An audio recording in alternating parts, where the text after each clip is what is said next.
உண்மையாகவே கேப்டனுக்கு தங்கமான மனசு தான். என்ன பண்ணாரு தெரியுமா? கேப்டன் விஜயகாந்த் உயிரிழந்து 2 வருஷம் ஆகிடுச்சு. ஆனா இப்பவும் அவர் செய்த நல்ல விஷயங்கள் குறித்த தகவல்கள் ஆச்சரியத்தை ஏற்படுத்துது. சினிமாவில் பலரை அறிமுகப்படுத்தி அவங்கள உச்சத்துக்கு உயர்த்தி விட்டாரு. அதோட தன்னோட பல உதவியாளர்களை இயக்குநர்களாகவும் தயாரிப்பாளர்களாகவும் மாற்றி அழகு பார்த்தாரு.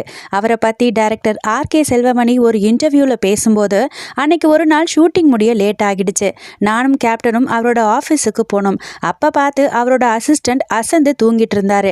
நான் அவரை எழுப்பி கேட்டை திறக்க சொல்லலாம்னு கிளம்பினேன்.